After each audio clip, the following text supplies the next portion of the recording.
जय सिया राम। तो अब तक हमने अपने कथा रसिक श्री सीताराम जी को श्री शंकराचार्य जी के चरित्र में श्रवण कराया कि किस तरह श्री शंकराचार्य जी कुंभ में श्री कुमारिल भट्ट जी के जो महापंडित थे, जिन्होंने शास्त्रार्थ में बौद्ध आचार्यों को पराजित किया था, उनको शास्त्रार्थ के लिए कहा, परंतु उन्होंने मना करा और अपने शिष्य जो पूर्व मीमांसा के बहुत प्रकांड पंडित थे, विद्वान थे, मंडन मिश्र जी, उनसे शास्त्रार्थ करने के लिए कहा। तो अब उनकी इतनी बढ़ाई सुनकर शंकराचार्य जी मंडन मिश्र जी की नगरी माहिष्मति के लिए चल दिए। माहिष्मति पहुंचकर उन्होंने कुएं पे जो दासियां पानी भर रही थी, जल भर रही थी, उनसे पूछा कि मंडन मिश्र जी का घर कौन सा है। अब दासियां तो इतनी विदुषी थी, वे मंडन मिश्र जी के घर की ही दासियां थी। इतनी विदुषी थी कि उन्होंने 3 श्लोकों में उनका उत्तर दिया, जिसका अर्थ ये था कि मंडन मिश्र जी के घर को ढूंढने की आवश्यकता नहीं है। उन जिस घर के आगे तोता मैना भी वेद वेदांतों की बात करे, शास्त्रार्थ करता हुआ दिखे, वही मंडन मिश्र जी का घर है। आत्मा परमात्मा की बात जहाँ पक्षी भी करते हैं, वे है मंडन मिश्र जी का घर। अब तो इन्हें बड़ी जिज्ञासा हुई कि ऐसे क्या विद्वान है वे, और ये चल दिए और वहाँ जाके देखते हैं तो ये बात सर्वथा सत्य थी। सच में उनके घर के जो तोता और मैना पिंजरे में बंद थे, वे आत्मा परमात्मा की विषय पर शास्त्रार्थ ही कर रहे थे। तो इन्हें देख के तो अब ये बहुत प्रभावित हुए और जाकर इन्होंने मंडन मिश्र जी को शास्त्रार्थ के लिए कहा।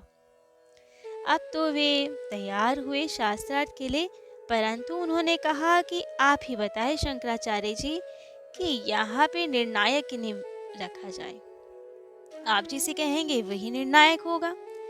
तो अब शंकराचार्य जी तो अब भोले भंडारी के है ना अंशावतार, तो ये भी वैसे इन्होंने बड़ी सहजता से कहा कि आपकी अर्धांगिनी बहुत विदुषी हैं, उन्हें शास्त्रार्थ का पूरा मर्मज्ञ, शास्त्र वेदांतों का सब मर्मज्ञ है वे, तो आप उन्हें ही निर्णायक बना दीजिए। उन्होंने ये विचार नहीं किया कि पत्नी तो अपने पति का ही पक्ष लेंगी।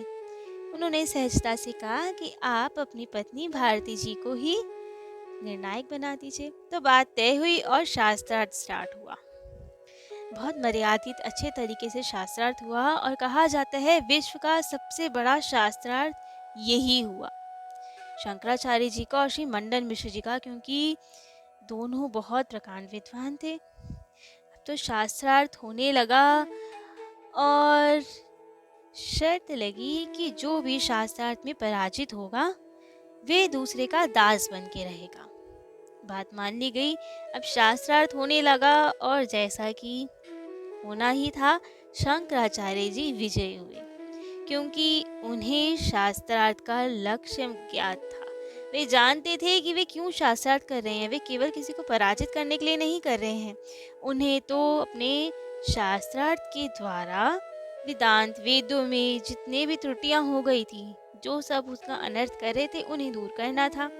तो जिनकी भावनाएं शुद्ध होती है उनका तो विजय होना निश्चित है, और स्वयं शंकर जी के अवतार हैं वे, तो विजय तो उनकी निश्चित ही थी। परंतु जो निर्णायक थी उनकी धर्मपत्नी श्री देवी भारती जी, उन्होंने कहा कि हम तो गृहस्थ हैं और गृहस्थ में तो पति पत्नी एक दूसरे के पूरक होते हैं, तो मैं इनकी अर्धांगिनी हूँ। आपने आधे अंग को हराया है, अभी अभी मैं बाकी हूँ।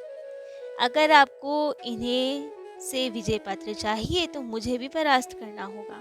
जब तक आप दोनों को परास्त नहीं कर देते, आपकी विजय नहीं मानी जाएगी। अब शंकराचार्य जी ने सहजता से कहा, अवश्य आप भी शास्त्रार्थ कीजिए, हमें कोई आपत्ति नहीं है।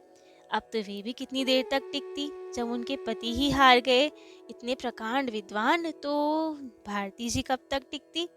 वे भी परास्त होने लगी, परंतु उन्होंने एक चाल चली। उन्होंने अब शास्त्रार्थ में काम शास्त्र अर्थात गृहस्थ जीवन को जोड़ दिया, उससे रिलेटेड प्रश्न करने लगी। अब शंकराचार्य जी की तो आयु ही बहुत कम थी, 16 वर्ष के वे थे और बाल ब्रह्मचारी थे। गृहस्थ जीवन के बारे में वे क्या जाने। तो अब क्या करे, लेकिन शंकराचार्य जी ने कहा कोई बात नहीं, शास्त्र तो ये भी है, आश्रम तो ये भी है, तो कोई बात नहीं, अभी हमें इनकी जानकारी नहीं है, परंतु हमें थोड़ा समय दीजिए। तो उनसे समय मांगा गया।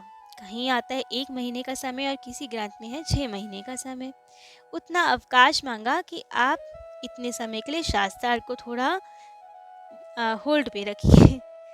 तो शास्त्रार्थ को रोका गया और शंकराचार्य जी ने कहा हमें अवकाश दें और हम पुनः 6 महीने बाद लौटकर शास्त्रार्थ को प्रारंभ करेंगे। उनकी पत्नी ने स्वीकृति दे दी। क्यों?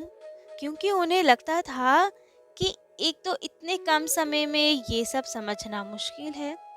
ये शास्त्र समझना तो बहुत मुश्किल है कि आप 1 महीने में 6 महीने में कैसे समझ सकते हैं कि शास्त्रार्थ हो पाए उस पे। और दूसरी बात, यदि इन्होंने ये पढ़ भी लिया, समझ भी लिया, तो ये माया के जाल में फंस जाएंगे, गृहस्थ जीवन में फंसकर आसक्त हो जाएंगे और फिर तो ये शास्त्रार्थ वेद वेदांत सब भूल जाएंगे, क्योंकि ये तो मोह में पड़ जाएंगे। तो इसलिए उन्होंने स्वीकृति दे दी कि ठीक है, आपको समय दिया और अब बाद में शास्त्रार्थ होगा जब आप तैयार होंगे।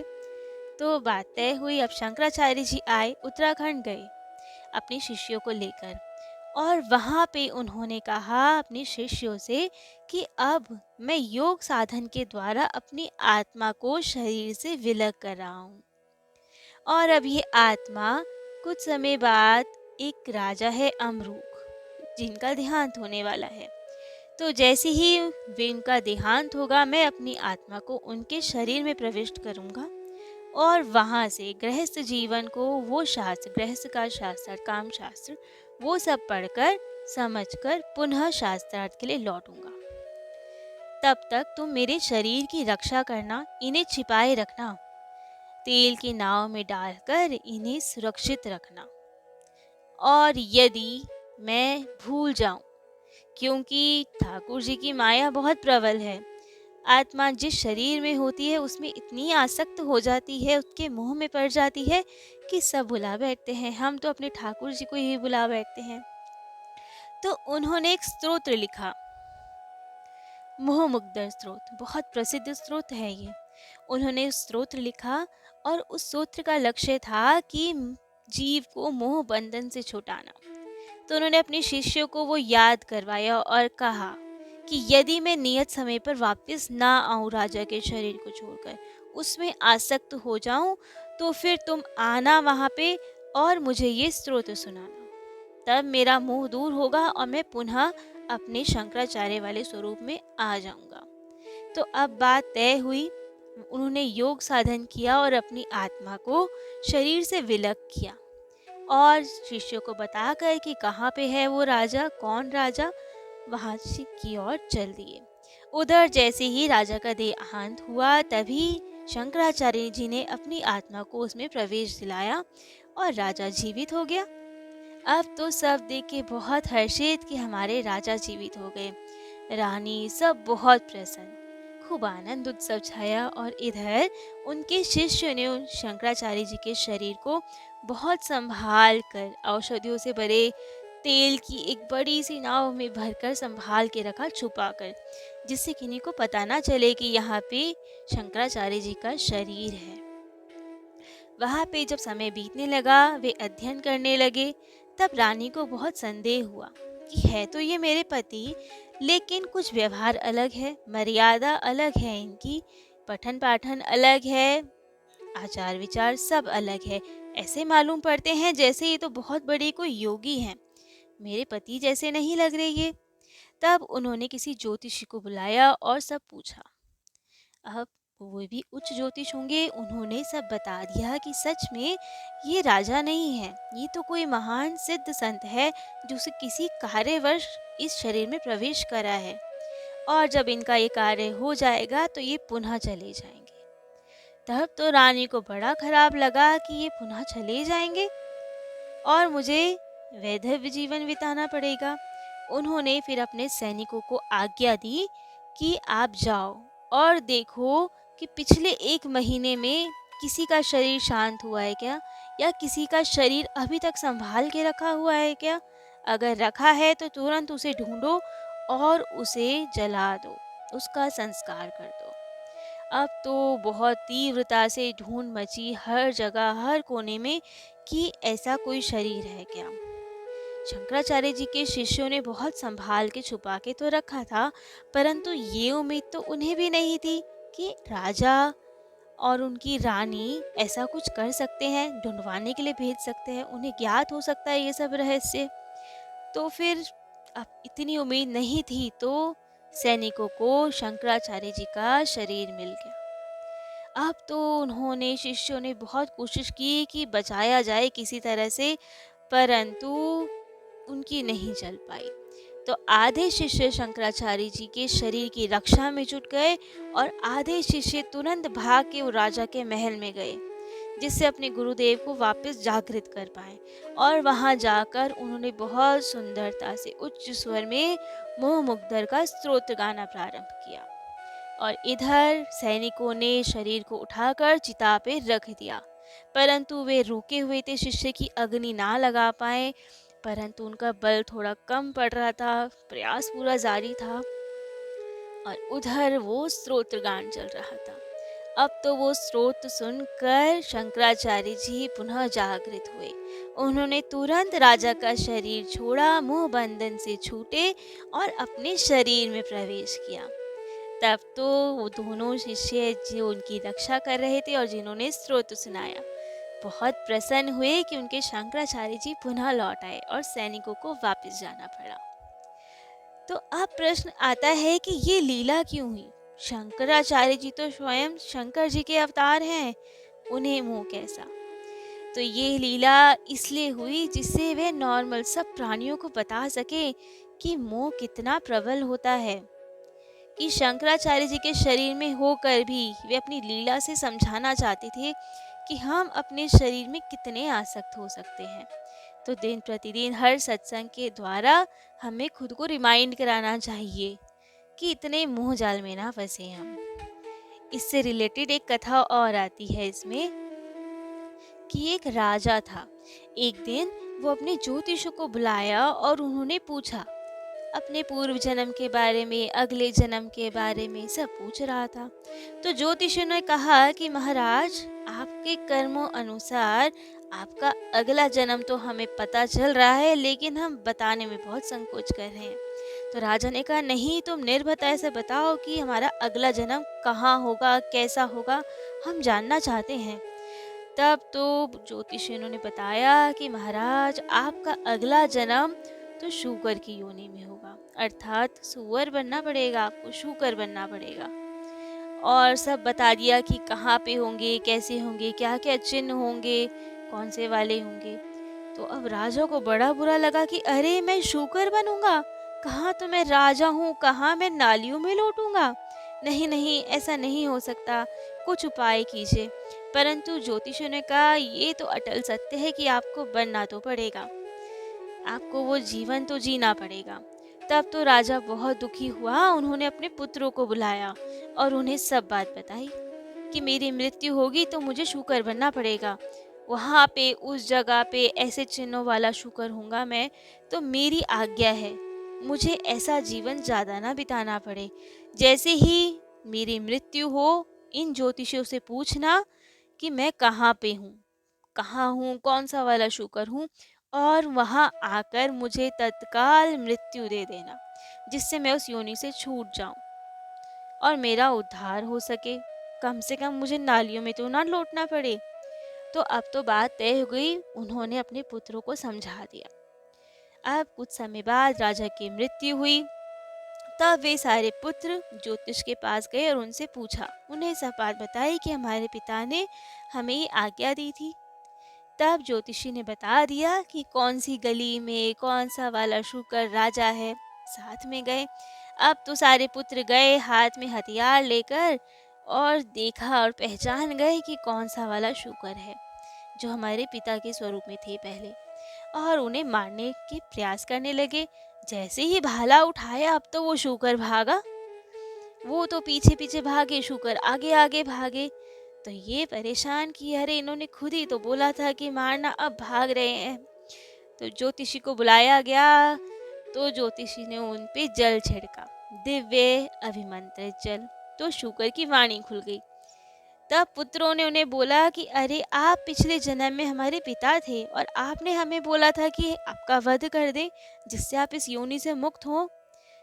शूकर की भी वाणी खुल चुकी तो उसने बोला, अरे नहीं नहीं, मुझे मत मारो, मुझे तो यहाँ बहुत आनंद आ रहा है।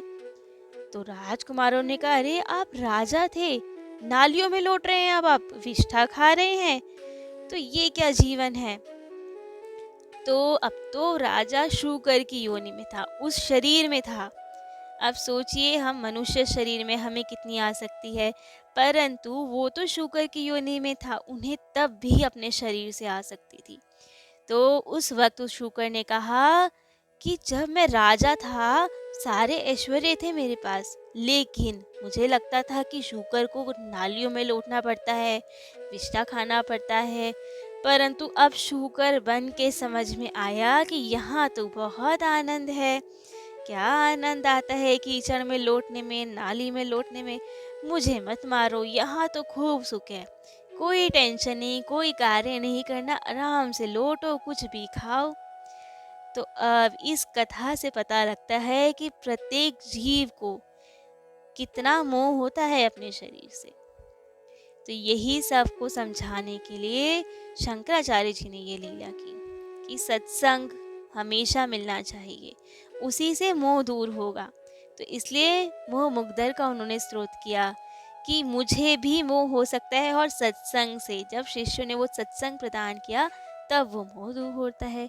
तो थोड़े थोड़े टाइम बाद सत्संग की डोज लेनी चाहिए। तो अब आगे की कथा।